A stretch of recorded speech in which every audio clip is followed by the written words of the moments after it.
نوح والنبيين من بعده وأوحينا إلى إبراهيم وإسماعيل وإسحاق ويعقوب والأسباط أن علقمة عمر بن الخطاب رضي الله تعالى عنه وهو يقول سمعت رسول الله صلى الله عليه وسلم قال رسول الله صلى الله عليه وسلم إنما الأعمال بالنيات وإنما لامرئ ما نوى فمن كانت هجرته إلى الله ورسوله فهجرته إلى الله ورسوله ومن كانت هجرته إلى دنيا يصيبها أو امرأة يتزوجها فهجرته إلى ما هاجر إليه أو كما قال عليه الصلاة والسلام.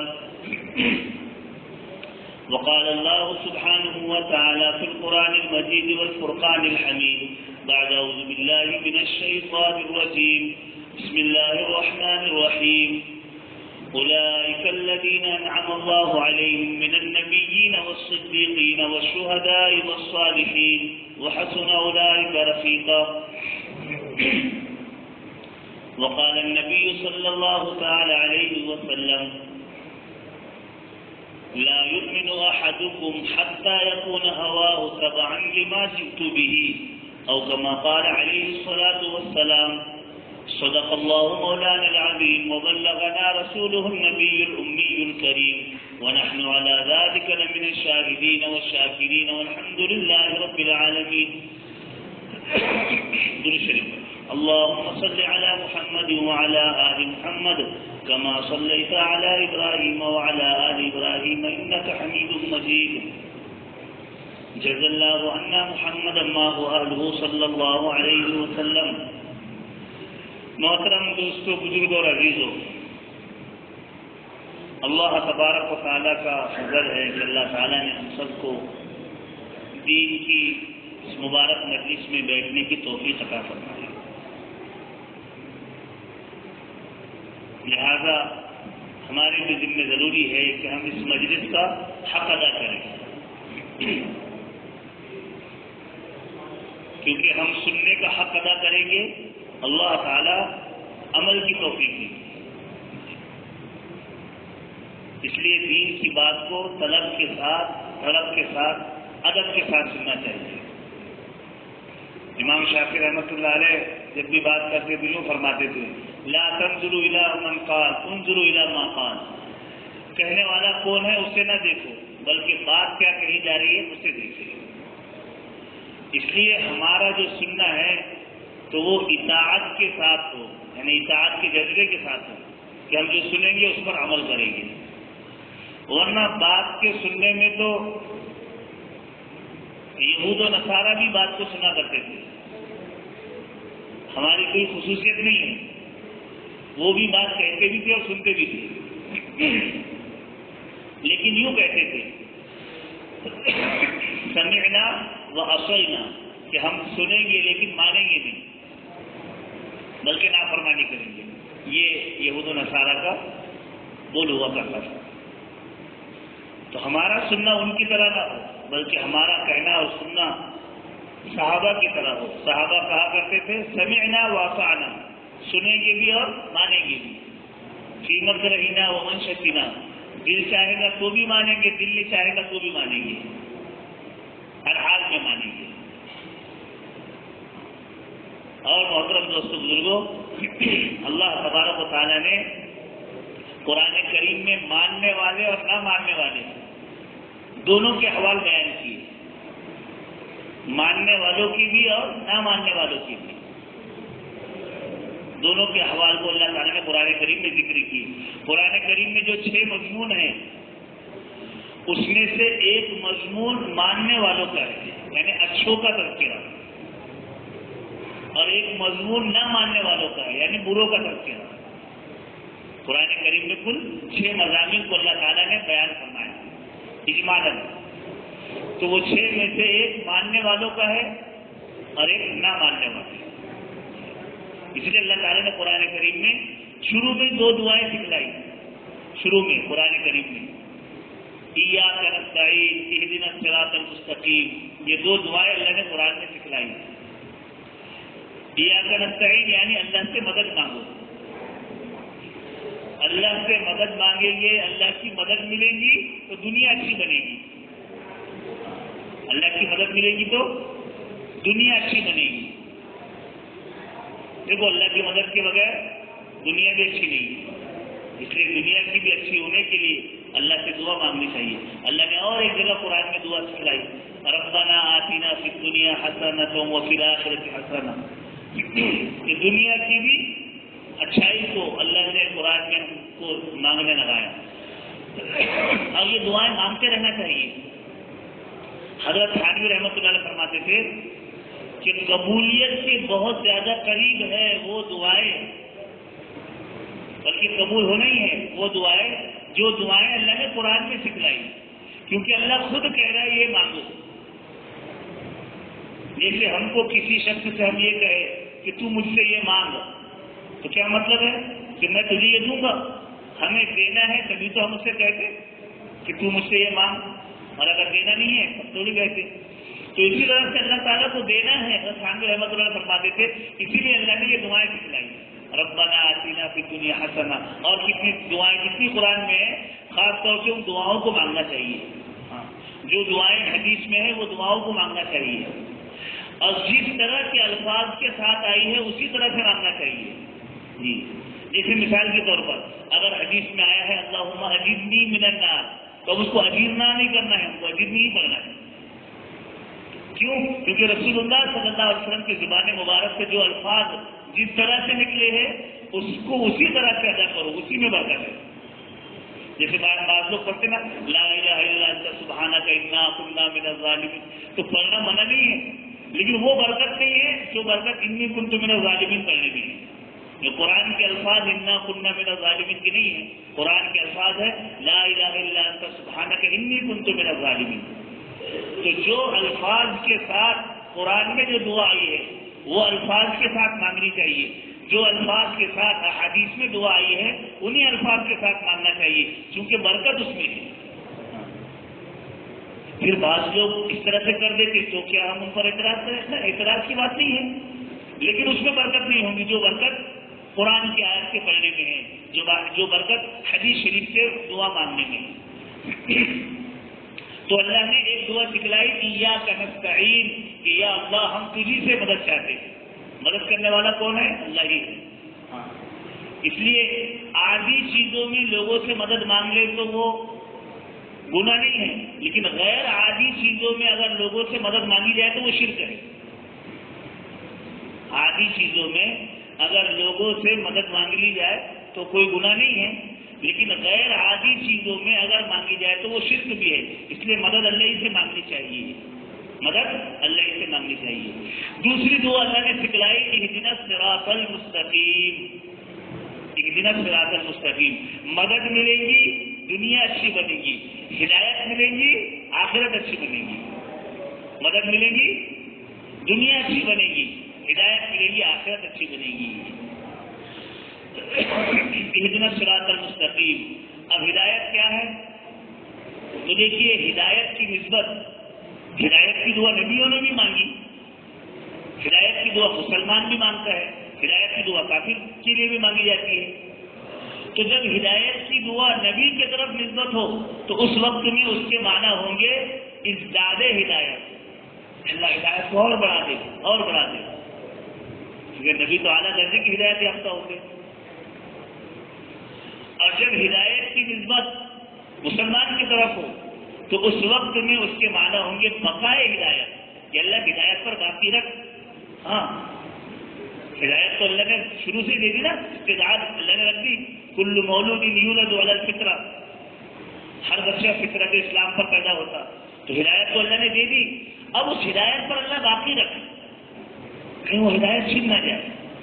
اور جب کافر کی طرف نسبت ہو تو اس کے معنی آتے عطائے ہدایت، کہ اللہ ہدایت دے، وہ ہدایت یافتہ نہیں، کافر ہدایت یافتہ نہیں. تو اہدنا الصراط المستقیم، اللہ نے صراط مستقیم منگوایا. اب صراط مستقیم کیا ہے؟ تو صراط الذین انعمت علیہم. دیکھو قرآن کریم میں اللہ تعالیٰ نے ہدایت والوں کی، ماننے والوں کی ایک ہی قسم بیان کی. ماننے والوں کی ایک قسم ہے اور نہ ماننے والوں کی دو قسمیں ہیں. ماننے والوں کی ایک قسم ہے، اولئک الذین انعم اللہ علیہم، یہ ہے ماننے والوں کی ایک ہی قسم. پھر اس کی تفصیل ہے من النبیین والصدیقین والشہداء والصالحین، ورنہ ماننے والوں کی ایک قسم ہے. اور نہ ماننے والوں کی دو قسمیں ہیں، ایک ہے غیر المغضوب ایک، اور ایک ہے ولا الضالین، یہ دوسری قسم. مغضوب علیہم کون ہے؟ تو مغضوب علیہم وہ ہے جو علم کے باوجود نہ مانے. مغضوب علیہم جو علم کے باوجود نہ مانے وہ ہے مغضوب علیہم. جیسے یہود و نصارہ، جیسے یہودی، عیسائی نہیں، یہودی. یہودی جانتے تھے، علم رکھتے تھے، وہ اہل کتاب ہے. یہود کون ہے؟ اہل کتاب، لیکن اس کے باوجود انہوں نے نہیں مانا. مغضوب علیہم کہتے ہیں جاننے کے باوجود نہ ماننے والوں کو. وہ حضور اکرم صلی اللہ علیہ وسلم کو بھی پہچانتے تھے اور وہ قرآن کریم کو بھی جانتے تھے. ہاں، یعرفونہم کما یعرفون ابناءہم. حضور کیسے پہچانتے تھے؟ جیسے اپنے بچے کو پہچانتے. یعنی اپنے بچے کو کیسا آدمی بھول سکتا؟ کسی بھی مجمع میں اس کا بچہ ہو اس کو پہچاننے گا جی، چونکہ اس کے ساتھ میں ایسا تعلق ہوتا کہ موبائل میں.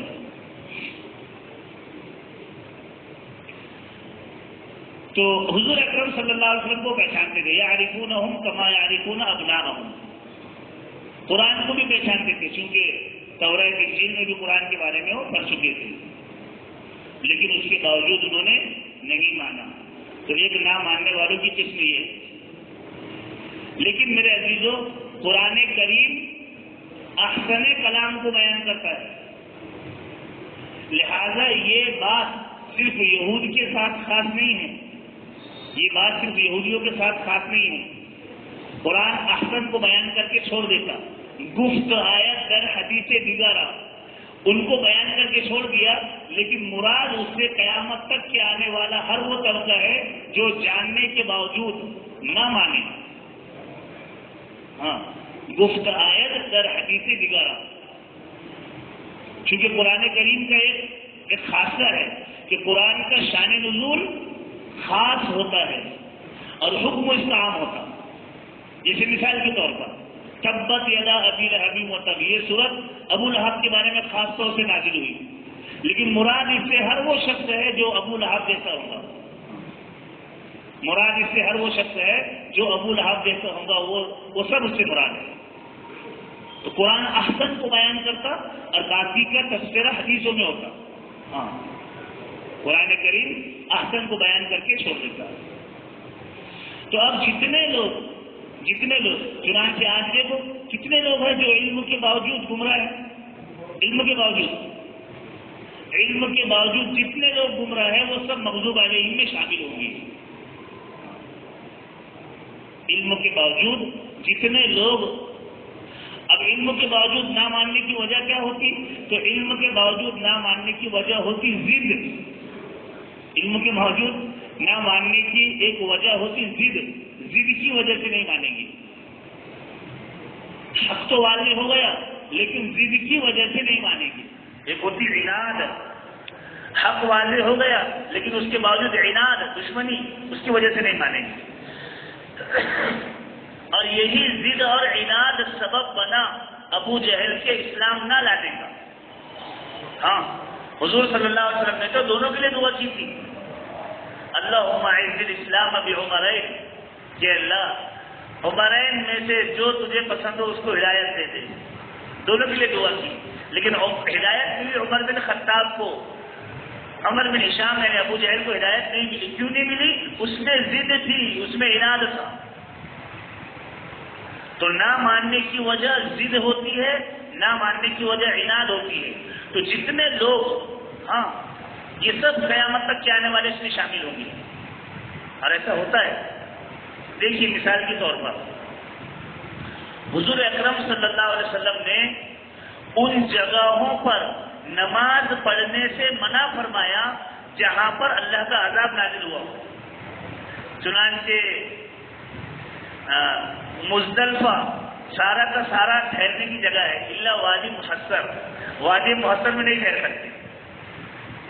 مزدلفہ مینا کے بیچ میں جو ایک وادی ہے جس کو وادی محصر کہتے، وہاں حاجیوں کو ٹھہرنا مکروہ تحریمی ہے، وہاں حاجی نہیں رک سکتے، اس لیے کہتے نا حج کو سیکھ کر کے جاؤ، اپنے علماء سے معلوم کر کے جاؤ، ورنہ اتنا بڑا عمل کرنے گئے اور مکروہ تحریمی کر کے آ گیا۔ تو وادی محصر میں نہیں ٹھہر سکتے، کیوں نہیں ٹھہر سکتے؟ اس لیے کہ وادی محصر میں ابرہہ کی فوج پر اللہ کا عذاب آیا تھا، وادی محصر میں ابرہہ کی فوج پر اللہ کا عذاب آیا تھا، تو جو عذاب کے نزول کی جگہ ہے حضور صلی اللہ علیہ وسلم وہاں پر نماز پڑھنے کو بھی منع فرمایا کرتے تھے، بلکہ چہرے پر کپڑا ڈال کے گزر جاتے تھے، چہرے پر کپڑا ڈال کے استغفار کرتے ہوئے وہاں سے گزر جایا کرتے تھے۔ کیوں؟ اس کی وجہ یہ ہے کہ وہ عذاب تو ان پر نازل ہو کے چلا گیا، لیکن اس کے جراثیم ابھی بھی موجود ہے، اس کے جراثیم ابھی بھی موجود ہے۔ اسی طریقے سے یہود و نصارہ تو یہودی تو وہ مغزوب والے ہی تو گزرے، اسی طریقے سے باطل شرکی وہ تو گزرے، لیکن ان کے جراثیم ابھی بھی موجود ہیں۔ چنانچہ جو بھی عناد کی وجہ سے، جو بھی ضد کی وجہ سے نہیں مانے گا وہ اس میں داخل ہوگا۔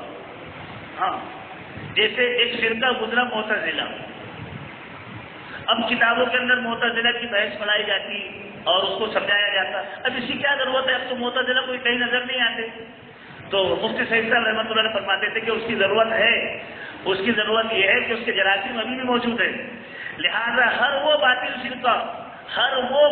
فرقہ جو عقل کو آگے رکھے اور نقل کو پیچھے رکھے، کیا مطلب؟ یعنی اپنے گھوڑوں کو آگے رکھے، اپنی تفسیر کی رائے کو آگے رکھے، اور جو قرآن حدیث کی جو بات بیان کی گئی ہے اس کو سیکنڈ نمبر پر، دوسرے نمبر پر رکھے، تو وہ ان کے ساتھ شامل ہوگا، وہ ان کے ساتھ میں شامل ہوگا۔ اب آپ خود غور کر کے دیکھ لیں کتنے ایسے باطل فرقے ہیں، اب آپ خود غور کر لیں، اس کی تفسیر کی ضرورت نہیں۔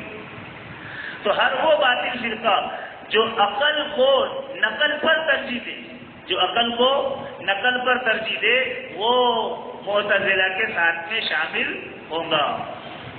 تو نہ ماننے والے ایک تو وہ ہے جو علم کے باوجود نہیں مان رہے، جو علم کے باوجود نہیں مان رہے، نہ ماننے والوں کی ایک قسم وہ ہے، سمجھو اس کو، اور نہ ماننے والوں کی ایک قسم وہ ہے وَلَضَّالِّينَ، جو جہالت کی وجہ سے نہیں مانتے، بس اِنَّا وَجَدْنَا آبَاءَنَا، ہم نے ہمارے باپ دادا کو ایسا دیکھا ایسے ہی کریں گے، وَلَوْ كَانُوا فِي ضَلَالٍ مُبِينٍ، اگرچہ وہ کھلی گمراہی میں ہو تب بھی کوئی بات نہیں، لیکن ہم نے ہمارے باپ دادا کو ایسا دیکھا ہم ویسے ہی کریں گے، وَلَضَّالِّينَ۔ جی ہاں، جیسے ایک لطیفہ اس پر، ایک مرتبہ ایک پیر صاحب کا انتقال ہوا تھا، پیر صاحب کا انتقال ہو رہا تھا، تو پیر صاحب کا بیٹا کہنے لگا ابا جان الحمدللہ آپ تو کرسی خالی کر کے جا رہے ہو، بیٹا کہنے لگا ابا جان الحمدللہ آپ تو کرسی خالی کر کے جا رہے ہو، لیکن میں آپ کی کرسی کیسے سنبھالوں، مجھے تو آتا ہی کچھ نہیں۔ تو بولے کوئی بات نہیں، کوئی ڈرنے کی بات نہیں، پیر صاحب کہنے لگے کوئی ڈرنے کی بات نہیں، مریدین جو ہے نا وہ دو ہی باتیں پوچھتے ہیں، ایک بات پوچھیں گے، کوئی مسئلہ پوچھنے کے لیے آئیں گے، یا پھر چاند کی تاریخ پوچھنے آئیں گے، بس یہ دو باتیں پوچھیں گے۔ جب تجھ سے کوئی مسئلہ پوچھنے آئے اور یاد تو تجھے ہے نہیں، تو تو ان سے کہہ دینا کہ یہ بہت بھاری مسئلہ ہے، اس کو دارالفتا سے اور بدل سے رجوع کرے اور اس میں اختلاف ہے، تو یہ کہہ کے اس کو ڈال دینا۔ اور جب چاند کی تاریخ پوچھنے آئے تو بکری کی مینگنیاں ایک کٹورے میں جمع کر لیں، اور روزانہ چاند نکلنے کے بعد ایک مینگنی اس میں ڈالا تھا، روزانہ ایک مینگنی ڈالا کر، اب جو پوچھنے آئے تو پہلے وہ مینگنی گن لیا کر، جتنی مینگنی ہے اس کی تاریخ بتا دیا کر۔ بہت آسان ہے، چلو پیر صاحب تو مر گئے چلے گئے، اب اس کے پاس میں پہلے شروع میں ایک عورت مسئلہ پوچھنے کے لیے آئی کہ میرا بچے کی بسم اللہ کرنا ہے، آپ کرا دیں، ارے بولے بھائی یہ تو بہت ہارڈ مسئلہ ہے، اس کو تو دارالفتا سے رجوع کرنا پڑے گا اور یہ اس میں اختلاف ہے، اور جب اس کو دیکھ لیں گے، ایسا کر کے اس کو دکھا دیا، اور جو بھی آتا ایسا کر کے اس کو بھگا دیتا۔ اب چاند کی تاریخ والے پوچھنے آتے تھے کہ مینگنی ڈالتے جاتا تھا، چاند کی تاریخ والے پوچھنے آتے تو 1 2 3 وہ مینگنی کتنا بتاتے جاتا۔ ایک دن کیا ہوا، بکری نے وہ کٹورے میں مینگنی کر دی، پھر ایک آدمی پوچھنے کے لیے آیا کہ بھائی وہ چاند کی تاریخ کیا ہے، چاند کی تاریخ کیا ہے؟ تو اس نے اس کو گننا شروع کیا. اس کو 30 تک کی گنتی آتی تھی، 30 تک گنتی آتی تھی، اس سے آگے اس کو گنتی نہیں آتی تھی. تو 30 گن لیا، پھر وہاں رک گیا. پھر ڈبل سے گنا، دوسری ننگیوں کو بچے گی. پھر 30 گنا، پھر رک گیا. اس نے اتنی ننگی کر لی تھی کیسے گنے بھی نہیں آ رہی. پھر وہ اس کو بولتا کہ اس بار چاند کی تاریخ اتنی ہے کہ وہ گنے بھی نہیں جاتی اس بار چاند. تو کچھ لوگ ایسے گمراہ ہوتے یہ میں بتا رہے تھے. یہ لطیف ہے لیکن سبق آموز ہے کہ کچھ لوگ ایسے گمراہ ہوتے. ہاں، کچھ لوگ گمراہ ہوتے علم کے باوجود، ہٹرمی کی وجہ سے، عناد کی وجہ سے، ضد کی وجہ سے، تکبر کی وجہ سے. اور کچھ لوگ گمراہ ہوتے جہالت کی وجہ سے. تو جو لوگ علم کے باوجود گمراہ ہوں وہ شامل ہوں گے یہودیوں کے ساتھ. ہر باطل فرقہ جو علم کے باوجود نہیں مانے گا ان کا شمار مغضوب علیہم میں ہوگا. ہاں، قرآن کریم صرف ایک بات کو بیان نہیں کرتا، وہ قیامت تک کے آنے والوں کے لیے ہدایت ہے. قرآن کیا ہے؟ قیامت تک کے آنے والوں کے لیے رہنمائی ہے.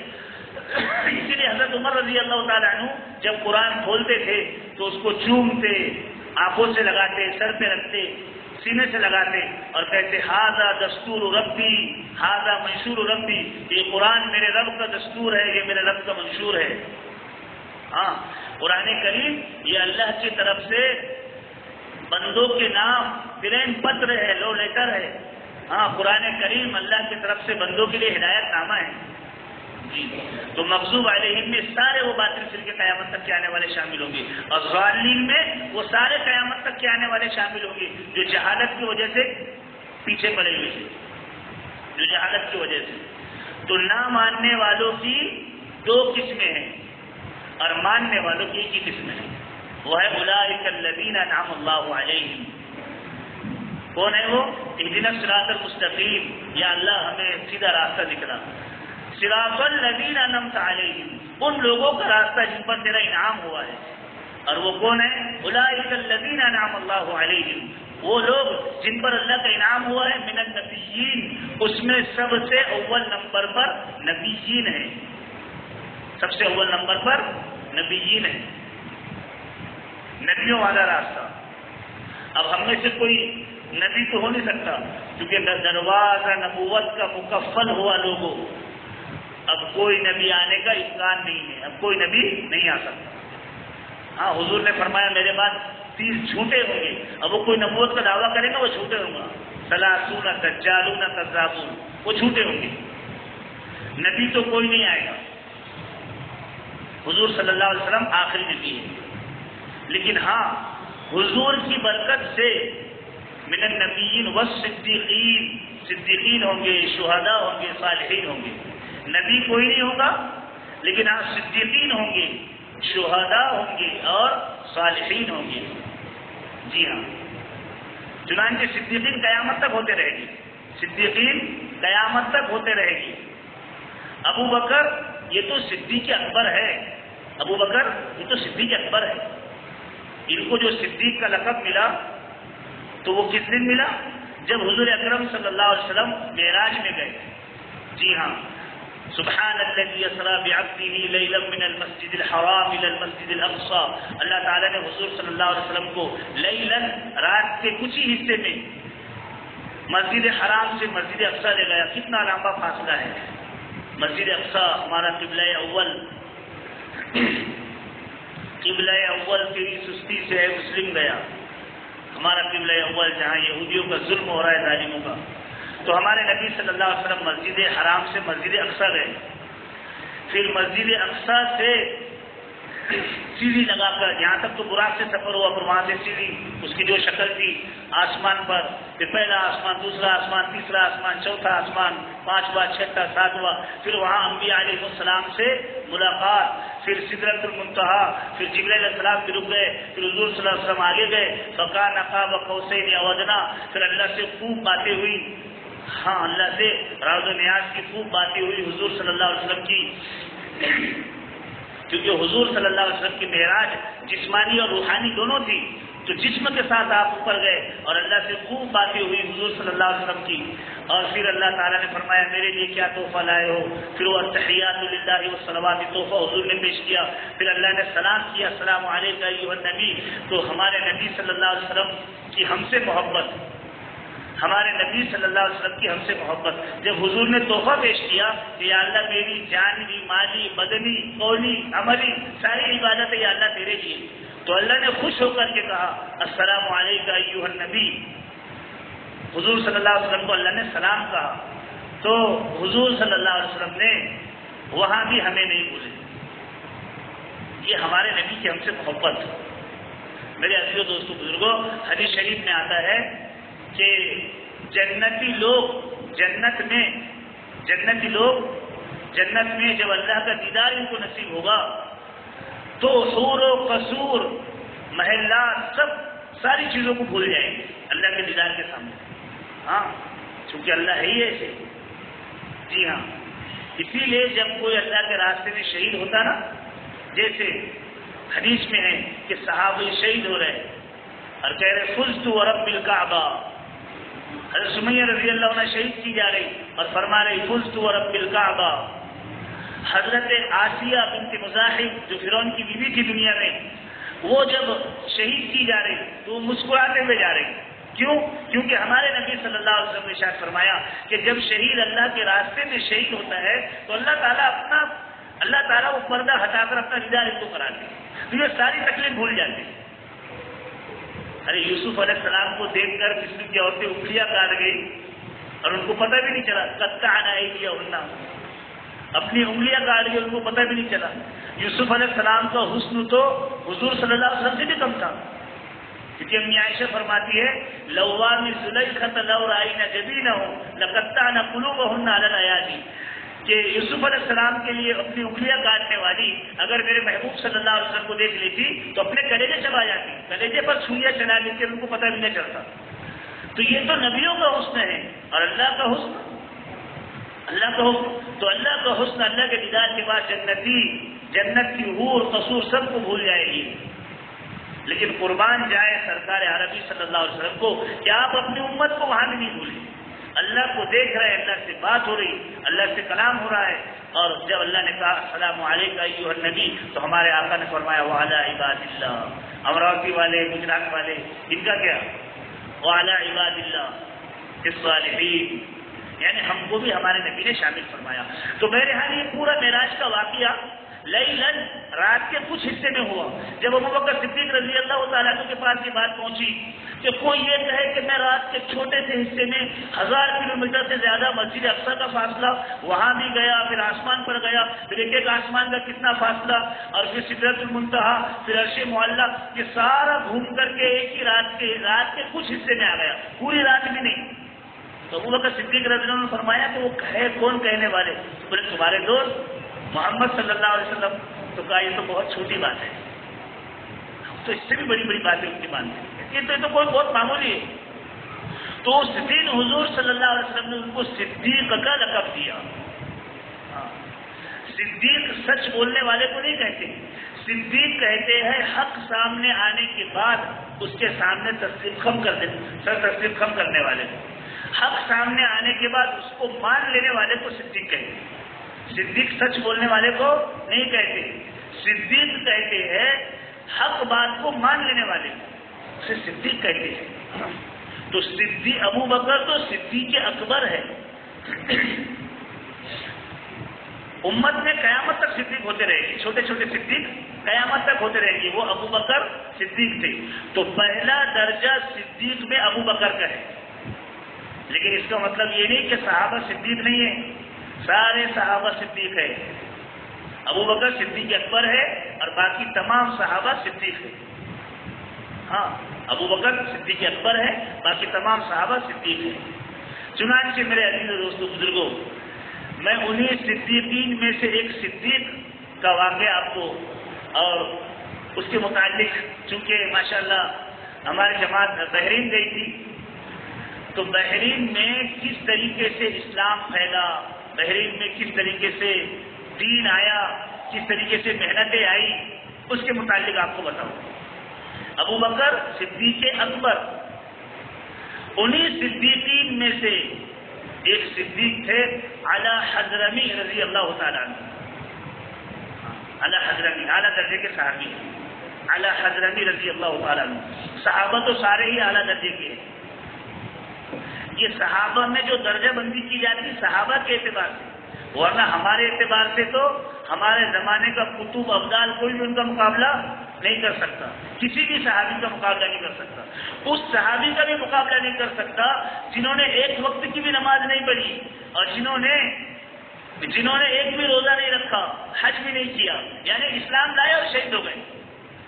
سید رضی اللہ تعالیٰ ابو ہریرہ رضی اللہ عنہ بیان فرماتے تھے کہ لوگوں میں تمہیں ایسا شخص بتاؤں جس نے نہ ایک وقت کی نماز پڑھی، نہ روزہ رکھا، نہ کوئی عمل کیا اور اسلام لایا، شہید ہوئے، ڈائریکٹ جنت میں پہنچ گئے.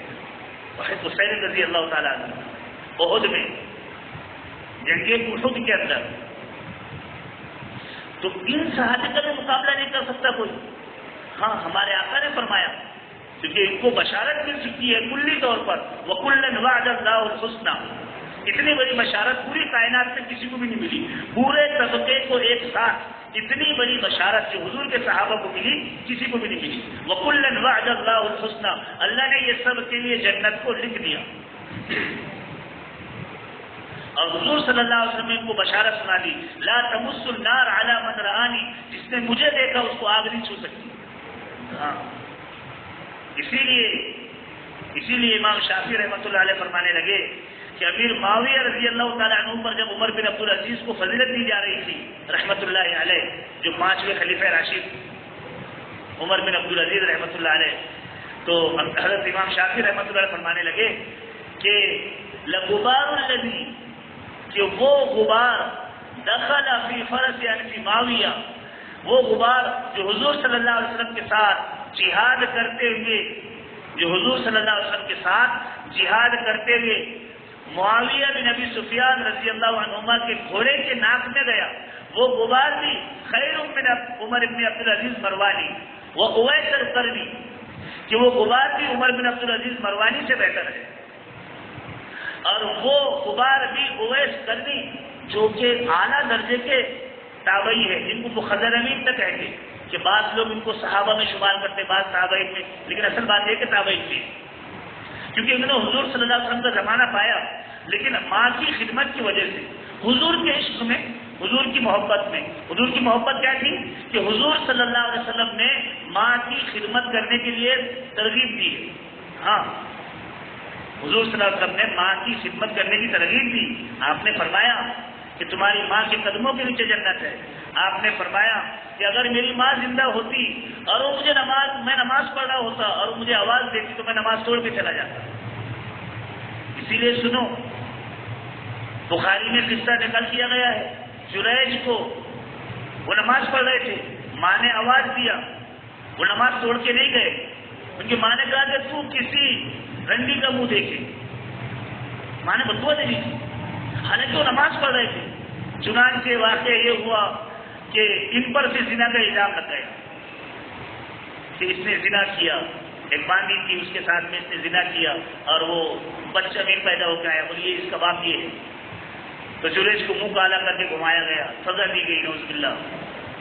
پھر بعد میں وہ بچے نے بات کی، وہ بچے جنہوں نے بچپن میں بات کی اس میں سے ایک یہ بھی بچہ ہے. تو بچے نے بات کی کہ میرا باپ جریج نہیں ہے، یعنی میری ماں کے ساتھ زنا جریج نے نہیں کیا، فلاں چرواہا ہے.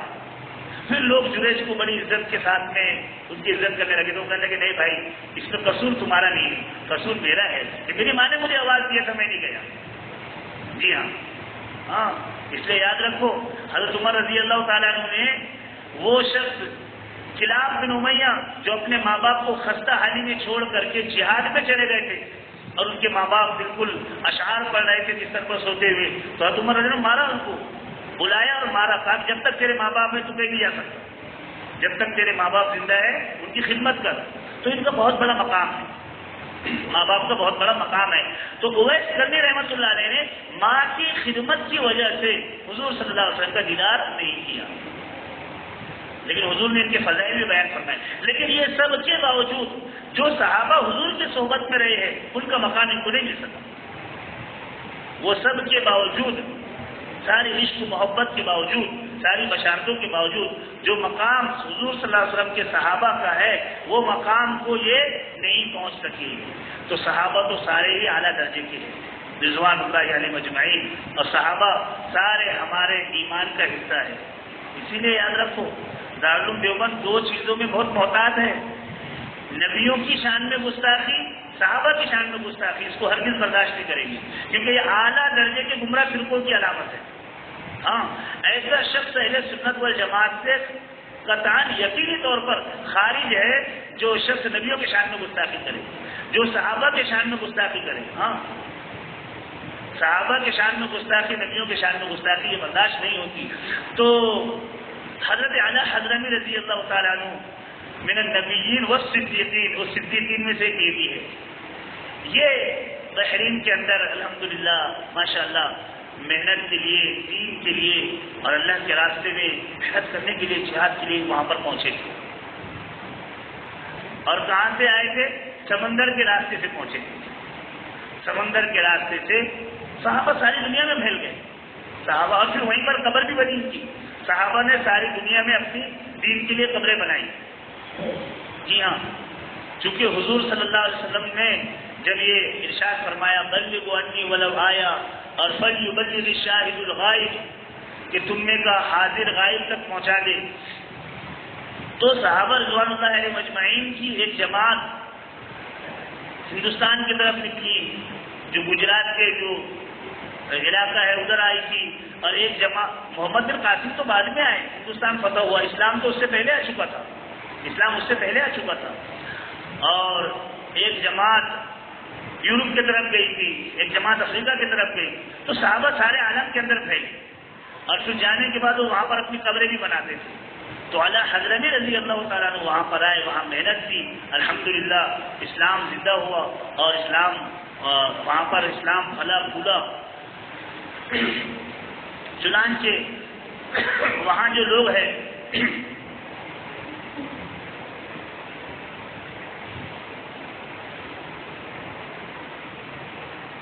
وہ صحابہ کی نسلوں میں سے، صحابہ کی نسلیں. چنانچہ ہماری ملاقات ہوئی تھی، ہماری پوری جماعت ملنے کے لیے گئی تھی ماشاءاللہ.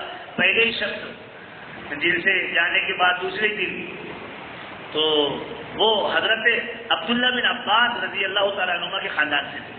باقی کیا لوگ ہوتے جن کی نسبت حضور سے جڑی ہو، جو حضور صلی اللہ علیہ وسلم کا خاندان ہو. تو مجھ سے کہنے لگے کہ کچھ بتاؤ، کچھ نصیحت کرو. میں نے تھوڑی دیر ان سے بات کی، اس کے بعد میں نے ان سے کہا کہ اب آپ کچھ نصیحت کریں. تو یقین مانے اس کے علم سے میں اتنا متاثر ہوا، پورا قصہ یوسف کو، اس کے نکات کو 2 لفظوں میں بیان کرتا تھا. پورا قصہ، اس سے ہمیں کیا سبق ملا، بڑے پیارے انداز میں. پھر دوسرا واقعہ بیان کرتا، پھر اس کو 2 لفظوں میں بیان کرتا. بڑا عجیب اللہ نے ان کو علم دیا. اسی طریقے سے حضرت معاویہ رضی اللہ تعالیٰ عنہ کے خاندان کے جو شخص تھے ان سے ملاقات ہوئی. تو میرے ہاں یہاں پر عرب لوگ جو ہے نا یہ صحابہ کی نسلیں ہیں. لیکن میرے عزیز و دوستو بزرگوں، آج کل کیا ہوا کہ یہود و نصارہ کی محنت کی وجہ سے، ہاں جیسے حق کی محنت ہو رہی ہے ایسے باطل کی بھی محنت ہو رہی ہے. کیونکہ حق اور باطل دونوں ساتھ ساتھ ہیں. جیسے حق کی محنت ہے ایسے ہی باطل کی بھی محنت ہے. تو یہود و نصارہ نے ان پر بہت زیادہ محنت کر ڈالی. ہاں اللہ ماشاء اللہ بہت سارے بچے بھی دیے اس سے، لیکن اکثر یہ بہت سارے لوگوں پر یہود و نصارہ نے بہت زیادہ محنت کر ڈالی ان پر. کیونکہ مولانا عمر صاحب پالنپوری رحمۃ اللہ علیہ فرماتے تھے کہ اسلام کی گاڑی کا پیٹرول یہ تو عرب ہے. مولانا عمر صاحب پالنپوری رحمۃ اللہ فرماتے تھے اسلام کی گاڑی کا پیٹرول یہ عرب ہے، عرب.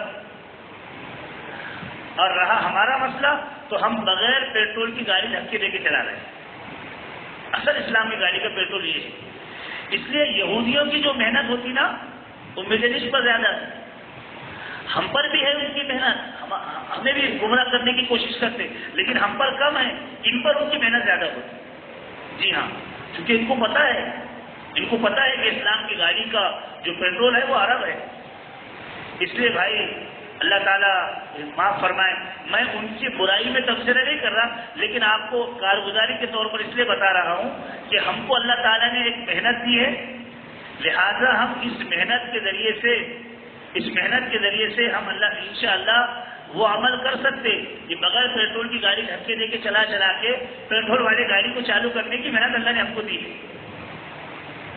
آپ کہیں گے وہ کیسے؟ تو اس کو بھی سنو. وہ اس طرح سے کہ آج ساری دنیا کے اندر مسلمان بے قیمت ہو گئے. ساری دنیا میں مسلمان بے قیمت ہو گئے. کیوں؟ اس کی وجہ کیا ہے؟ اس کی وجہ یہ ہے، حضرت مفتی سعید صاحب رحمۃ اللہ علیہ اس کی مثال لے کے سمجھاتے تھے، اس کی وجہ یہ ہے ہم بے قیمت اس لیے ہو گئے کہ جیسے ایک گیہوں کا بورا ہے، اب اس میں اگر 80 کلو کنکر ہو اور 20 کلو گیہوں ہو تو کون خریدے گا اس کو؟ اس لیے ہماری کوئی قیمت نہیں رہی. 80 کلو کنکر ہے اور 20 کلو گیہوں ہے، اس لیے ہم بے قیمت ہو گئے. دور صحابہ میں پورے 100 کلو گیہوں تھے، کنکر نام کو نہیں تھا. اسی لیے قرآن کریم میں دیکھو، غور کرو، ان فی ذلک لذکری لأولی الالباب، اس میں عقل والوں کے لیے بڑی نشانیاں ہیں.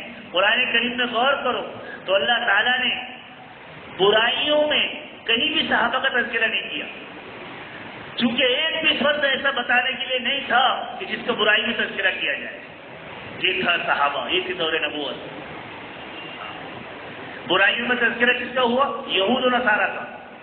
جی ہاں، قرآن کریم میں غور کرو تو برائیوں میں تذکرہ یہود و نصارہ کا ہے، صحابہ کا نہیں. کیوں نہیں ہے؟ اس لیے کہ سارے کے سارے پورا 100 کلو کی بوری پوری گیہوں سے بھری تھی، اس میں ایک بھی کنکر بتانے کو نہیں تھا، ایک بھی کنکر بتانے کو نہیں تھا. اس کے بعد تابعین کا دور آیا تو 5 کلو کنکر آئے اس میں، لیکن 2-4-5 روپے کم کر کے اس کو بھی خرید لیا گیا، اس کی بھی قیمت لگ گئی. پھر تب تابعین کا دور آیا، پھر 20 کلو کنکر آئے. چلو 80 کلو گیہوں ہے، 20 کلو کنکر ہے، 5-50 کم کر کے اس کو بھی خرید لیا گیا، اس کی بھی قیمت لگ گئی. لیکن چلتے چلتے ہم ایسے دور میں آ گئے کہ اب 80 کلو کنکر ہے، 20 کلو گیہوں ہے، تو اب کوئی قیمت نہیں، بے قیمت ہو گئے. لیکن میرے عزیزوں دوستوں بزرگوں، اللہ تعالیٰ نے وہ محنت ہمیں عطا فرمائی ہے، اس لیے محنت کی قدر کریں. اللہ تعالیٰ نے وہ محنت ہمیں عطا فرمائی ہے جس محنت کی وجہ سے 100 آج تو بھی 80 کلو کنکر ہے، 20 کلو گیہوں ہے. حضور اکرم صلی اللہ علیہ وسلم نے جب محنت کی تو پورے 100 کلو کنکر تھے، ایک بھی گیہوں کا لانا نہیں تھا.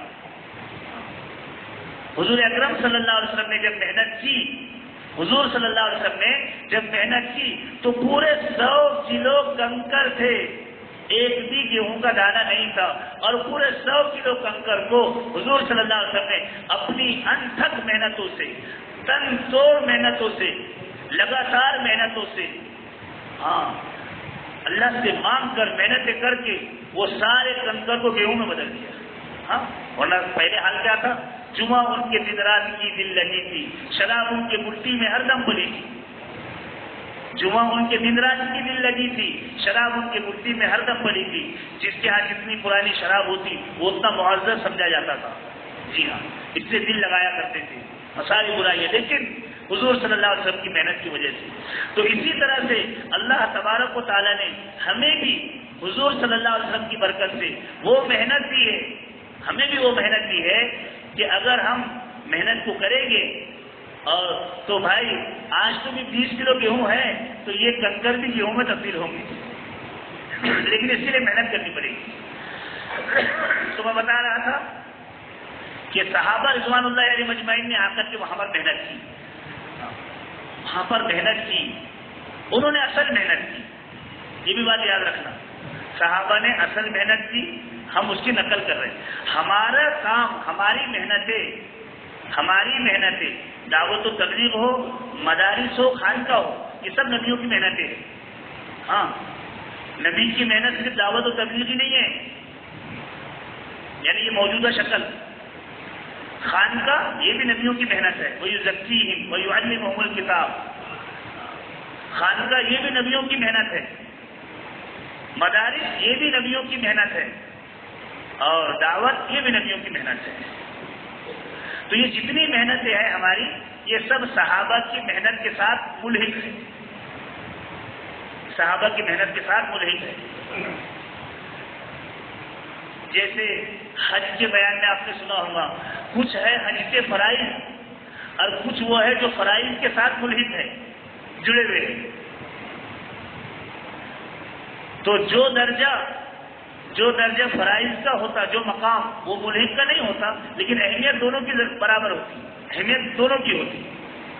جیسے مثال کے طور پر عشاء کی نماز فرض ہے، وتر کی نماز واجب ہے، فرض کا درجہ اعلیٰ ہے، اس لیے فرض کا منکر کافر ہے، واجب کا درجہ اس سے کم ہے، اس کا منکر بدعتی ہے، گمراہ ہے اس کا منکر، لیکن مقام دونوں کا ہے۔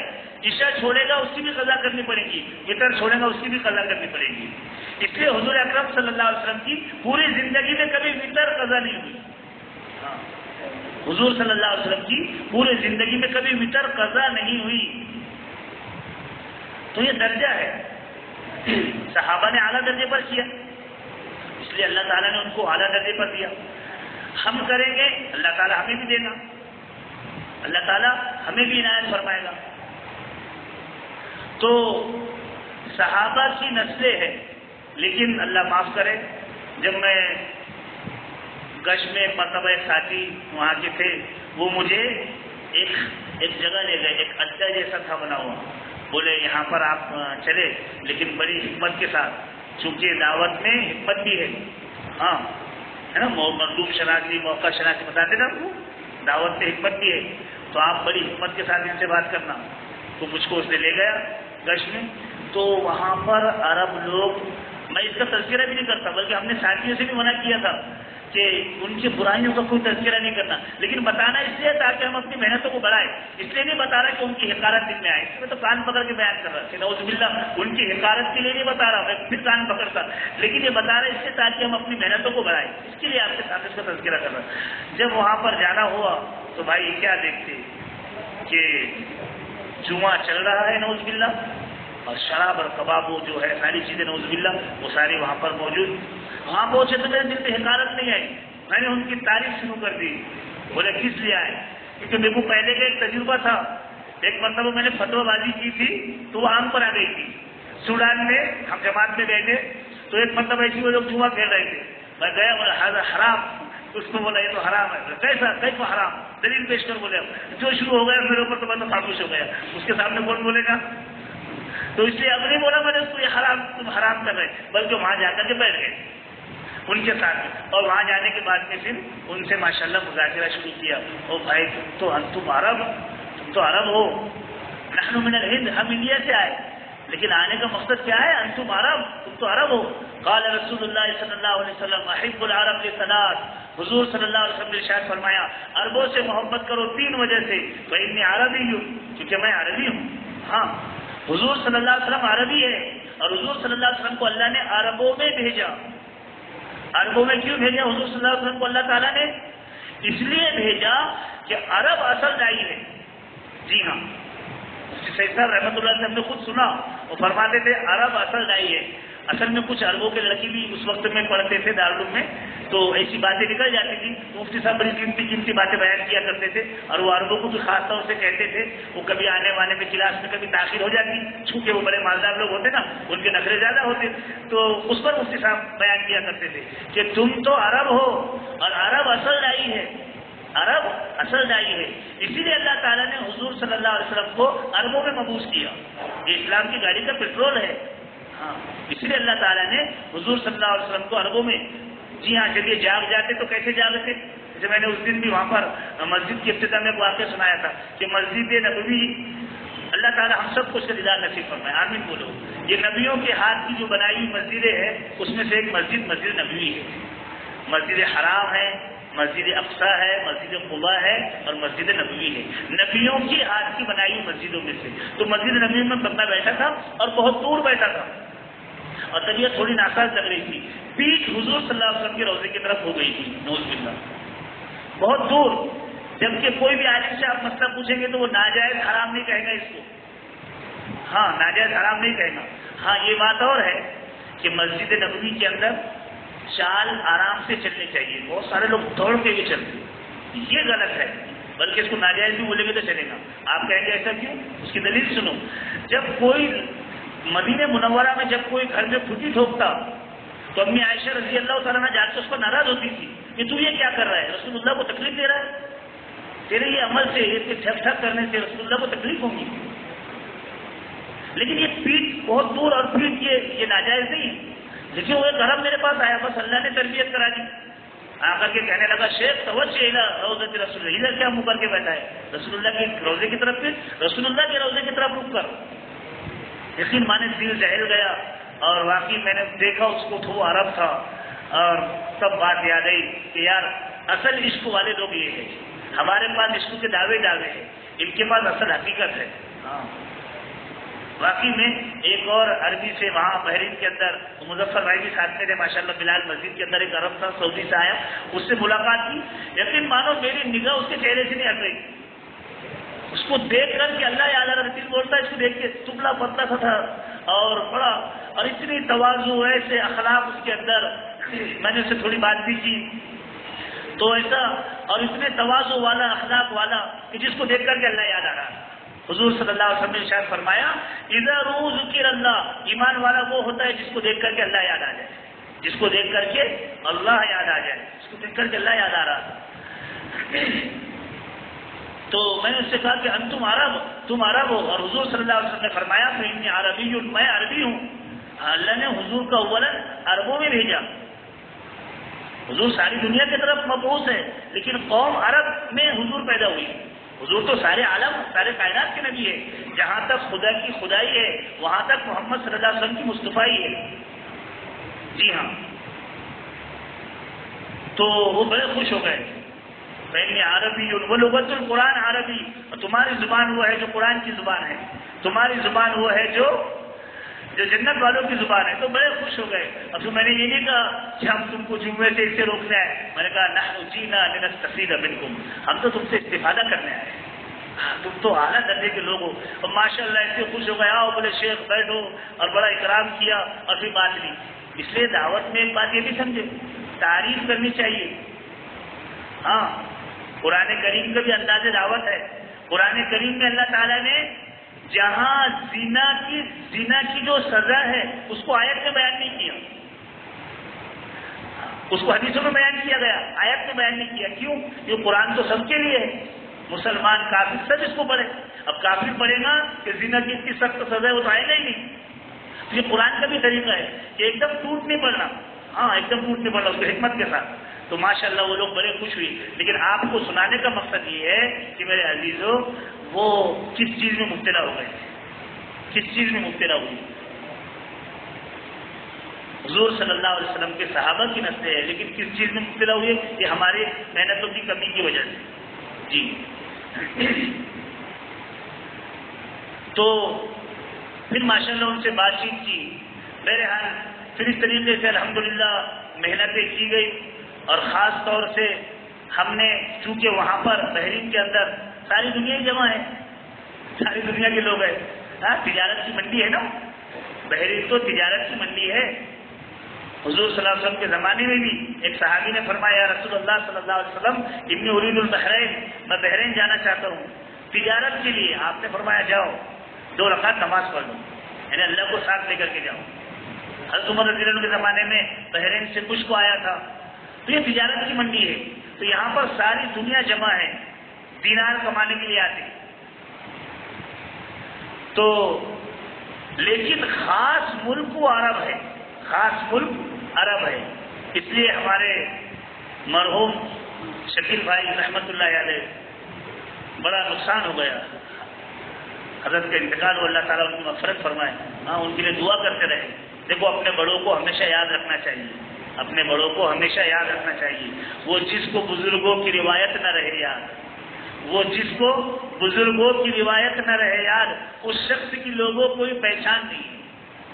ہاں، جو اپنے بڑوں کو بھول جاتا اللہ اس کو بھلا دیتا. ہاں، جو اپنے بڑوں سے آگے بڑھتا اللہ اس کو محروم کر دیتے. اس لیے اسلاف کے اخلاق ایک کتاب ہے، اسلاف کے اخلاق ایک کتاب ہے، اس میں لکھا ہے کہ جو شخص راستہ چل رہا ہو اور اس سے آگے کوئی بڑا چل رہا ہو، اس سے آگے کوئی بڑا چل رہا ہو اور یہ اپنی طاقت کی وجہ سے اس کو پیچھے کر دے اور خود آگے ہو جائے تو اللہ اس کو محروم کر دیتے. محروم روٹی کپڑا مکان سے نہیں کرتے، محروم اللہ تعالیٰ اس کو نیکی سے کر دیتے. ہاں، اللہ تعالیٰ نیکی سے محروم کر دیتے. تو شکیل بھائی نے ہم سے خاص طور سے کہا تھا کہ بھائی یہاں تو ساری دنیا جمع ہے لیکن وہ ملک خاص عرب ہے، اس لیے آپ وہاں جا کر عربوں کو محنت کا میدان خاص طور سے بنانا، عربوں کو محنت کا میدان بنانا اور سارے لوگوں میں ہم کو محنت کرنی. چونکہ ہماری وہاں مستورات جماعت کی تھی. پھر کہا اگر تمہارے ساتھ مستورات میں اگر پاورفل عربی والے ہو تو پھر عربوں کے یہاں پر جماعت بھی ٹھہرے گی، اور اگر اتنے زیادہ پاورفل نہ ہو تو پھر دوسرے لوگ پڑوس کے ملکوں کے لوگ، بنگلہ دیش کے لوگ، انڈیا کے لوگ یہ بہت زیادہ اکرام کرتے. اور الحمدللہ کیا بھی، الحمدللہ جماعت کو لینے کے لیے ابھی بھی کئی مکانات باقی تھے، کئی مکانات باقی تھے. صحیح نہج کے ساتھ کام بہت عروج پر ہے. ہاں، صحیح نہج کے ساتھ کام وہاں پر بہت زیادہ عروج پر ہے. جی ہاں، یہ تو یہاں آ کر کے ہم کو ساری چیزیں نظر آتی، وہاں تو پتہ ہی نہیں چلتا کہ دوسرا بھی کوئی ہوگا. تھوڑا بہت ہوتا لیکن صحیح نہج کے ساتھ. تو اس لیے ماشاءاللہ پڑوس کے ملک والے، انڈیا والے، بنگلہ دیش والے، یہ سب نے جماعت کا زبردست استقبال کیا. تو مستورات کا تو ادھر استقبال ہوا اور انہوں نے بھی الحمدللہ خوب محنت کی، لیکن ہم نے خاص طور سے عربوں کو بھی ٹارگیٹ بنایا. اور مسجدوں کے اس کا طریقہ یہ ہوتا تھا کہ چونکہ وہاں پر مرکز کے اندر جو اجتماع ہوتا تو مرکز کے اجتماع میں انڈیا، پڑوس کے ملک اور بنگلہ دیش وغیرہ یہاں کے لوگ بھی خاص طور سے جڑتے اور عرب لوگ بھی آتے. تو دونوں میں بیان ہوتا، دونوں میں بیان ہوتا. تو پہلے ہفتے انہوں نے میرا بیان رکھا تھا پہلے ہفتے میں اردو والوں نے. تو میں نے اردو والوں نے بیان کیا، لیکن میں نے دیکھا کہ عربوں کا ایک مجموعہ مجھے نظر آیا. تو پھر میں نے خود ان سے کہا کہ یار ہم کو تو یہ ہدایت دے کے بھیجی گئی. کیسے ہے؟ مولانا ابراہیم دیولہ صاحب دعوت برکاتہ میں ایک مرتبہ ہم ساؤتھ امریکہ جماعت میں جا رہے تھے، اس وقت میں ہم کو یہ ہدایت دی تھی کہ تم وہاں پر کام کرنے نہیں جا رہے، تم وہاں پر کام کرنے نہیں جا رہے. ہم تو سب ہفتے ہو گئے، کام کرنے نہیں جا رہے تو پھر کس لیے جا رہے؟ گھومنے کے لیے. کہا تم کام کرنے کیوں جاؤ؟ کام تو وہاں پر ہو رہا ہے. ساری دنیا میں کون سی جگہ ایسی ہے جہاں کام نہیں ہو رہا؟ تم وہاں پر کام کرنے کیوں جاؤ؟ کام تو وہاں پر ہو رہا ہے. کہا تم کام کرنے نہیں جا رہے بلکہ تم کام کو اٹھانے کے لیے جا رہے. ہاں، جماعت کام کرنے نہیں آتی، جماعت کام کو اٹھانے کے لیے آتی، خاص طور سے بیرون کے اندر کہ وہ جس سطح پر ہے اس سے آگے کی سطح اس کو بتاؤ. اس لیے مولانا ابراہیم دیولہ صاحب کہنے لگے کہ تم معلم بن کے جا رہے ہو، تمہاری حیثیت معلم کی ہے. اس لیے جماعت کبھی اپنے آپ کو یہ نہ کہا کرے کہ ہم تو تم سے سیکھنے کے لیے آئے، ہم کو سکھاؤ. نہیں، اور تم ان سے کہیں گے ہم کو سکھاؤ تو وہ پھر خوب سکھا دیں گے آپ کو. آپ یہ کہیں کہ ہم معلم ہیں، ہاں ہم کام کی صحیح نہج کو لے کر کے آئے ہیں، ہم جیسے بتائیں گے آپ کو ویسے کرنا پڑے گا. جی ہاں، اس لیے مولانا عمر صاحب کہتے تھے رحمۃ اللہ علیہ کہ دائی کے اندر بادشاہوں والا روب بھی ہونا چاہیے. ہاں، بادشاہوں والے دبدبے کے اندر وہ دب کر کے نہیں، ہم بھائی صحیح نہج کو کام کس طریقے سے لے کر کے آئے، آپ کو ایسے کرنا پڑے گا. تو جب میں نے دیکھا کہ مجھے اردو والوں نے بیان کیا، ادھر عربوں کا ایک مجمع نظر آیا، تو میں نے ان سے کہا بھی مشورے میں کہ ہم یہ عربوں میں مذاکرہ کریں گے. پھر الحمدللہ اس کے بعد سے لگاتار واپس آنے تک ہر ہفتے عربوں کا ایک مجمع ہوا کرتا تھا. کبھی 20، 25، 30 اس طریقے سے عرب لوگ جو بہت ہو گئے بیرون ملکوں کے اندر، اتنا بڑا مجمع بھی بہت ہو گیا. تو ان سے الحمدللہ ہر ہفتے بات ہوتی تھی اور ماشاءاللہ صحیح نہج کے ساتھ کام کا مذاکرہ ہوتا تھا. دارالعلوم دیوبند کے متعلق وہ پوچھتے تھے، پھر میں ان کو بتاتا تھا، وہ الحمدللہ سنتے اور بار بار کہتے کہ یار اور بتاؤ اور بتاؤ. 40 منٹ بیان ہو جاتا، وہاں کا بیان اتنا ہوتا 40 منٹ 45 منٹ. اتنا بیان ہونے کے باوجود اذان کا ٹائم ہو جاتا، وہ کہتے نہیں اور بولو. میں بولتا تھا اب تمہاری بولنے کا نام ہوتا ہے، نام لکھا. تو بولتے ہم سب تیار، نحن مستعدین 4 اشہر، ہم 4 مہینے کے لیے تیار ہیں، لیکن تو بیان بند مت کرو. وہ مجھ سے کہتے تھے نحن مستعدین 4 اشہر، 4 مہینے کے لیے، سال کے لیے، جتنا تم بولیں گے ہم تیار ہیں، لیکن آپ اور بتائیں. تو الحمدللہ اس طریقے سے مرکز کے اندر محنت ہوئی عربوں کے اندر. اور باقی مساجد کے اندر باقی مساجد کے اندر وہاں پر محنت کی شکل یہ بنی کہ وہاں کے امام سے جا کر کے ملاقات کرتے. جی ہاں، چونکہ اوقاف کی طرف سے کچھ لوگوں نے نادانی کی کہ ہمارا بہت بڑا عملہ ہے اور ہمارے اتنے فالوور ہے اور لہذا ہم جو ہے تو یہاں پر اجتماع لے رہے. یہ بات جب حکومت کے پاس پہنچی تو حکومت نے سارے مسجدوں میں ٹھیکے پر بیٹھ لگا دیا تھا. لیکن الحمدللہ امام کی اجازت پر وہ اجازت دیتے تو ماشاءاللہ ہم جا کے کچھ مسجدوں میں ایسا ہوا، اماموں سے اجازت لی، امام نے اجازت دی تو ماشاءاللہ پھر وہاں پر عربی میں مذاکرہ ہوا اور الحمدللہ ان کے سامنے کام کی شکل بیان کی گئی. جہاں اجازت نہیں ملتی تھی وہاں پر ہم اس طرح سے کرتے کہ وہاں پر چونکہ عربی والے، اردو والے، انگریزی والے، تو ہمارے ساتھیوں میں جو انگریزی والے تھے وہ انگریزی کے ساتھیوں سے مذاکرہ کرتے، زبردست آدھا گھنٹے تک کے ان سے مذاکرہ کرتے.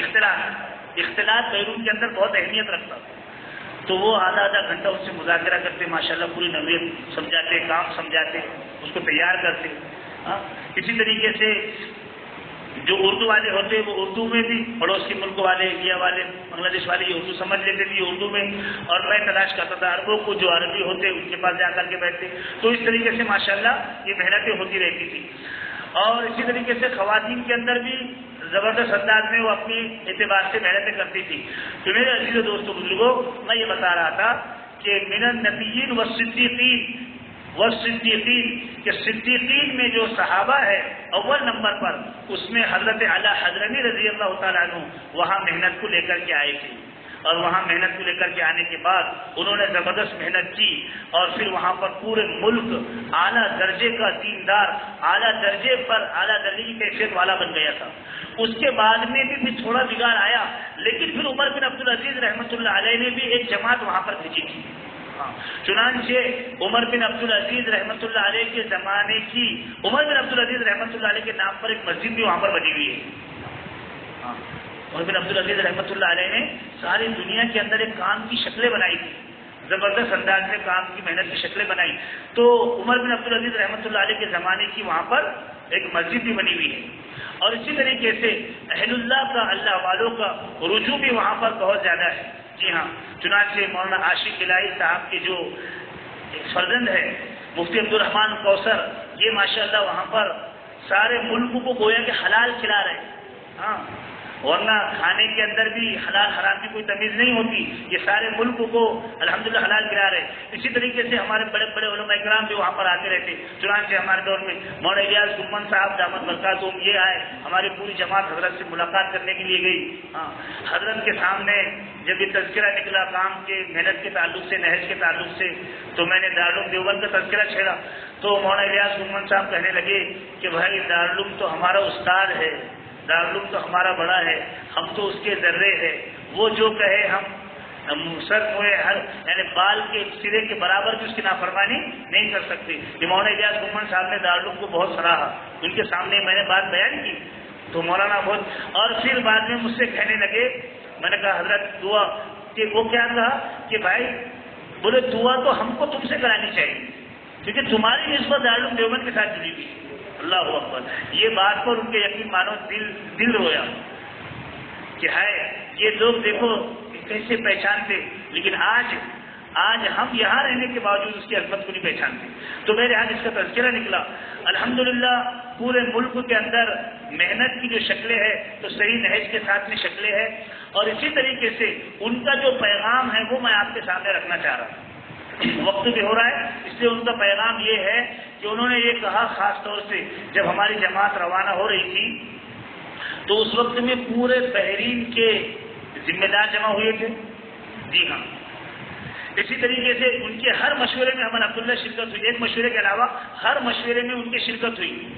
تو مشورے کے اندر بھی خاص طور سے انہوں نے کہا ایک پیغام اپنے پورے انڈیا والوں کو دیا اور ایک پیغام مہاراشٹر والوں کو، اور اس میں امراوتی والے بھی خاص طور سے پورے انڈیا والوں کو یہ پیغام دیا کہ آپ کے بزرگوں سے جا کر کے کہے کہ وہ ایک جماعت ایسی جو 15 دن کی ہو، بڑے بڑے بزرگوں کی، اپنے بڑے بڑے بزرگوں کی ایک جماعت جو 15 دن کی ہو. چونکہ بڑوں کے لیے 5 مہینے 6 مہینے سال 4 مہینے اتنی لمبی لمبی تشکیلیں نہیں، ان کو 15 دن کی، کیونکہ ان کے تقاضے اتنے ہوتے. چنانچہ ایک بھی مغل بادشاہ نے حج نہیں کیا، ایک بھی مغل بادشاہ نے حج نہیں کیا. یہاں تک کہ اورنگزیب رحمۃ اللہ علیہ یہ تو بہت بڑی شخصیت تھی، لیکن انہوں نے بھی حج نہیں کیا. کیوں نہیں کیا؟ اس وقت کے مفتیوں نے فتویٰ دیا تھا کہ یہ لوگ حج کے لیے نہ جائیں. آپ کہیں گے یہ کون سے مفتی نے ایسا فتویٰ دے دیا؟ بھائی اس وقت میں 6 مہینے کا سمندر میں سفر ہوتا تھا. 4 گھنٹے میں جدہ پہنچ گیا ایسا نہیں تھا، سمندر کے راستے سے 6 مہینے لگ جایا کرتے تھے. وہ 6 مہینے میں ادھر جو حاسدین اور فتین ہوتے پورے ملک کی حالت بگاڑ دیا کرتے تھے. اس لیے کہا تھا کہ بھائی تم حج بدل کر لو، تمہارے پاس حج بدل کے عذر موجود ہے. اس وقت کے مفتیوں نے فتویٰ دیا تھا کہ تمہارے پاس حج بدل کی موجود ہے، تم حج بدل کرا لو، لیکن تم 6 مہینے کے لیے ملک کو نہ چھوڑو، تم 6 مہینے کے لیے ملک کو نہ چھوڑو. چنانچہ کسی نے اسی طریقے سے میرے عزیزوں بڑوں کے لیے ایک قانون الگ ہوا کرتا. انہوں نے کہا کہ بھائی 15 دن کی جماعت بنائیں، 15 دن کی، جس میں سے 8 دن بحرین میں رہے اور 8 دن سعودی میں. یہ مجھ سے ہماری جماعت سے کہا خاص طور سے کہ یہ پیغام آپ انڈیا کے اپنے ذمہ داروں تک پہنچا دو. تو یہ پیغام میں نے آپ سب لوگوں تک پہنچا دیا. اسی طریقے سے دوسرا پیغام امراوتی والوں کو، مشتاق بھائی جو وہاں کے اپنے انڈیا کی تھے وہ، لیکن وہاں کے ذمہ داروں میں ان کا شمار ہے ماشاءاللہ، وہ اور ایک سعودی کا عرب جو بیان میں بیٹھا تھا، وہ لوگوں نے دونوں نے جب بیان ختم ہوا اس کے بعد میں مجھ سے کہنے لگے کہ آپ کے ہاں کے لوگوں سے اور خاص طور سے علماء اکرام سے، خاص طور سے علماء اکرام سے یہ ہمارا پیغام پہنچا ہے کہ بھائی علماء کی جماعت پوری ہو تو بہت ہی اچھا ہے، لیکن اگر علماء کی جماعت نہیں ہے تو کم سے کم 4 ساتھی غیر عالم ہو اور ایک اس میں عالم ہو. 4 ساتھی بغیر عالم بھی چل جائیں گے اور ایک اس میں عالم ہو، چونکہ وہاں پر لمبی چوڑی جماعت نہیں ہونا. مستورات کی ہے تو 4 مستورات 4 مرد، مردوں کی ہے تو بس 5 مرد، مردوں کی ہے تو 5 مرد، زیادہ بڑی جماعتیں وہاں نہیں.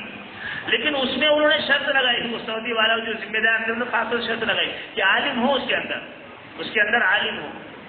کیوں؟ یہ تو ہونا ہی چاہیے. مولانا یوسف صاحب رحمۃ اللہ علیہ بھی فرماتے تھے کہ تم امت میں جو چیز لے کے چلو گے وہ چیز پھیلے گی. تم امت میں جو چیز لے کے چلو گے وہ چیز پھیلے گی. تم امت میں علم لے کے چلو گے علم پھیلے گا اور تمہارا علم آفاقی بنے گا. امت سے جہالت دور ہوں گی، تمہارا علم آفاقی بنے گا. اور تم امت میں جہالت لے کے چلو گے جہالت پھیلے گی، جو چیز لے کے چلے گی. ہاں، اس لیے مولانا الیاس صاحب رحمۃ اللہ کی تمنا ہوتی تھی کہ میری ہر جماعت میں ایک عالم ہو، ایک قاری ہو. اس لیے ہمارے کام میں ایک بڑا درجہ علم ذکر کا ہے. مولانا الیاس صاحب رحمۃ اللہ فرماتے تھے مجھے ڈر ہے کہ علم ذکر کی کمی کہیں اس محنت کو آوارگی نہ بنا دے. آج وہی ہو رہا ہے. علم ذکر کی کمی نے محنت کو آوارگی کی شکل پر ڈال دیا. جی ہاں، ورنہ محنت صرف نکلو کرو کا نام نہیں ہے. کار نبوت، فکر نبوت اور علم نبوت دونوں سے جڑا ہوا ہے. کار نبوت، فکر نبوت اور علم نبوت دونوں کے مجموعے کا نام کار نبوت ہے. جی ہاں، دونوں کا مجموعہ. اگر صرف فکر نبوت ہوں گی، علم نبوت نہیں ہوگا تو امت گمراہ ہو جائے گی. اور اگر صرف علم نبوت ہے اور فکر نبوت نہیں ہے تو وہ بھی گمراہی کی طرف جائے گا. اس لیے دونوں چیزیں ہونی چاہیے، علم نبوت اور فکر نبوت. تو امراوتی والوں کو اور خاص طور سے علماء اکرام کو یہ پیغام کہ میرے عزیزوں دوستوں بزرگوں، یہ لوگ ہمارے مستظر ہیں، عرب ہمارے مستظر ہے. ہاں، اور ماشاءاللہ آپ یقین مانیں کہ وہ مجھ سے ایک عرب کہنے لگا کہ جو پڑوس کے ملک کی ادھر ادھر کی جماعتیں آتی اس سے اچھے انداز حکمتیں آپ کے پاس ہے. دیکھو دو باتیں ہیں. ایک ہے مجاہدہ، تو مجاہدہ پڑوس کی جماعتیں جو کرتی وہ ہمارے اندر کچھ بھی نہیں ہے. ان کی عورتوں کی جماعتیں بھی 3.5-4 مہینے کی رہتی. ان کے پاس جو مجاہدہ ہے وہ ان کے مقابلے میں ہمارے پاس نہیں ہے. لیکن وہ عرب کی بات میں آپ تک پہنچا رہا ہوں ایک امانت کے طور پر بھی اور خوشی کے طور پر بھی کہ آپ لوگ بھی ماشاءاللہ اس سے خوش ہو کر کے محنت میں خوب آگے بڑھے. انہوں نے کہا کہ ہم نے دیکھا کہ جو حکمتیں، یہ عرب کی بات نقل کر رہا ہے آپ کے سامنے، کہ جو حکمتیں ماشاءاللہ ہندوستان کی جماعتوں میں اور یہاں کے علماء میں، یہاں والوں میں جو ہوتی ہے وہ حکمت ہم نے دوسرے جگہ والوں میں نہیں دیکھی. اس لیے وہ عرب یہ پیغام پہنچا رہا، صحابہ کی اولاد ہم سے درخواست کر رہے کہ آپ کے یہاں کے علماء سے کہے، مشتاق بھائی اور وہ عرب دونوں میرے ساتھ بیٹھے تھے اور بیٹھ کر کے 15-20 منٹ تک کے اسی بات پر مذاکرہ کرتے رہے کہ اب تمہاری جماعت تو جانے والی ہے، لیکن ایک جماعت ایسی آپ روانہ کریں۔ جی ہاں، ایک جماعت۔ اسی طریقے سے سعودی میں چونکہ ہمارے بڑوں کے مشورے سے الحمدللہ اللہ تعالیٰ نے حضور صلی اللہ علیہ وسلم کے روضے کی زیارت بھی فرما دی، اور اسی طریقے سے اللہ کے گھر کی زیارت بھی ہوئی۔ تو ماشاءاللہ روضے اقدس کے پاس ایک وہاں کے جو ذمہ دار تھے ان سے ملاقات ہوئی، ان سے بھی جب بات چیت ہوئی ہم نے بتایا تو انہوں نے بھی کہا کہ یار جب تم نے بحرین کی تھوڑی کارگزاری سنائی تو کہا یہاں کے لیے بھی جماعت روانہ کریں، یہاں کے لیے بھی آپ کے انڈیا سے، آپ کے امراوتی سے، میں نے کہا یہ انڈیا سے امراوتی ہے تو وہاں سے آپ جماعت روانہ کریں۔ ان کی بھی یہ تھی کہ بھائی جماعت ماشاءاللہ عوام بھی رہے تو چلے گا، لیکن کم سے کم 1-2 اس میں علماء ہو، اور حکمت کے ساتھ میں یہ باتیں انہوں نے کیوں کی؟ سعودی میں کام بہت زیادہ حکمت کے ساتھ ہے، اور یہ کہا کہ تمہاری جو انڈیا کی جماعت جو ہوتی ہے جتنی حکمت کے ساتھ کام کرتی دوسری جگہ والے نہیں کر پاتے۔ یہ ماشاءاللہ انہوں نے تعریف کی، ہمارا تو بہت دل خوش ہوا اس پر۔ تو اس لیے میرے عزیز دوستو بزرگوں، یہ ساری باتوں کا خلاصہ یہ ہے کہ اللہ تعالیٰ نے حضور صلی اللہ علیہ وسلم کی برکت سے اللہ تعالیٰ نے ہمیں وہ محنت نبیوں والی عطا فرمائی ہے کہ جس محنت کو اگر ہم کریں گے تو 100 کلو کنکر بھی گیہوں میں تبدیل ہو سکتے ہیں، 100 کلو کنکر بھی گیہوں میں تبدیل ہو سکتی۔ ہاں، نبیوں والی محنت ہے، اس میں کوئی دو رائے نہیں۔ مولانا یوسف صاحب رحمۃ اللہ علیہ، مولانا الیاس صاحب رحمۃ اللہ علیہ، دونوں حضرات یہ کہتے تھے، لیکن یہی نبیوں والی محنت ہے، یہ غلو ہے، یہ بھی نبیوں والی محنت ہے۔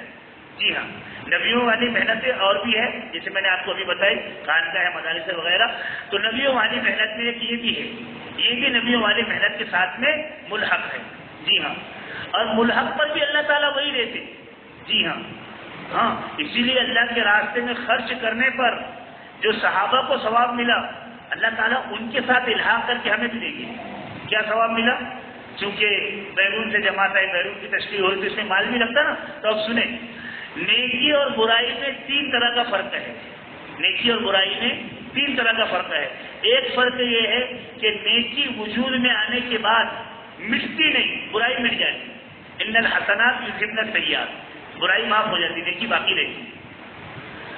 دوسرا فرق یہ ہے کہ نیکی کا بدلہ جنت میں ملے گا، دنیا میں نہیں۔ دنیا میں ملے تو ہمارا نقصان ہے، جیسے ابھی نماز پڑھی ابھی مر گیا تو کیا بدلہ ملا اس کو؟ تو نیکی کا بدلہ جنت میں ملے گا، دنیا میں نہیں ملے گا، دنیا میں اس کی برکت ملے گی۔ ہاں، بعضے لوگ ہوتے جن کو اللہ تھوڑا سا چکا دیتے دنیا میں، بدلہ نہیں ہوتا وہ بھی، لیکن دیکھ کے 4 چاول 4 دانے چکا دیے جاتے ہیں۔ جیسے عبد الرحمن بن عوف ہے رضی اللہ عنہ، صحابہ کے زمانے میں اتنا مال اپنے ترکے میں چھوڑ کے مرے کہ کراڑوں سے سونے کو توڑنا پڑ رہا تھا، اتنا مال چھوڑے تھے۔ یہ تھوڑا چکایا اللہ نے، بدلہ نہیں ہے وہ بھی، وہ برکت ہے یا تھوڑا چکایا۔ جی ہاں، تو دوسرا فرق ہے کہ نیکی کا بدلہ جنت میں ملے گا، دنیا میں۔ اور ایک یہ ہے کہ نیکی بڑھ کر کے ملتی ہے، گناہ جتنا کیا اتنا ہی ملتا۔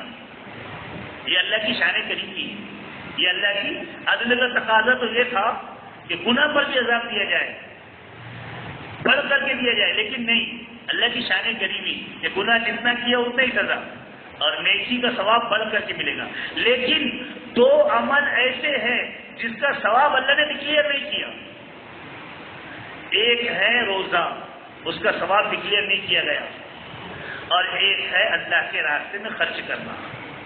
ہاں، ایک ہے اللہ کے راستے میں خرچ کرنا، اس کا بھی ثواب ڈکلیئر نہیں کیا۔ باقی تو اللہ نے بتایا کہ تم دوسری چیزوں کا خرچ کریں گے، ایک کا 10 ملے گا، من جاء بالحسنۃ فلہ عشر امثالها، مثل الذین ينفقون فی سبیل اللہ کمثل حبۃ، اتنا ملے گا۔ لیکن اللہ کے راستے میں خرچ کرنے پر اللہ کیا دے گا؟ تو اس کو اللہ نے ڈکلیئر نہیں کیا۔ اللہ کیا دے دے گی؟ دنیا میں بھی اللہ کیا برکت دے دیں گے، اور آخرت میں بھی اللہ۔ دیکھو صحابہ رضوان اللہ علیہم اجمعین نے اللہ کے دین پر خوب لٹایا، خوب خرچ کیا۔ آج ان کی نسلوں کو اللہ دے رہا ہے، ان کی نسلوں کو بھی اللہ دے رہا ہے۔ ماں باپ کی نیکی کا فائدہ اولاد کو بھی ہوتا، ماں باپ کی نیکی کا فائدہ۔ اصحاب کہف، سورہ کہف کے اندر اللہ تعالیٰ نے 16ویں پارے کے شروع میں جو واقعہ بیان کیا، تو ماں باپ کی نیکی کا فائدہ اولاد کو بھی ہوتا۔ تو اس لیے میرے عزیز دوستو بزرگوں،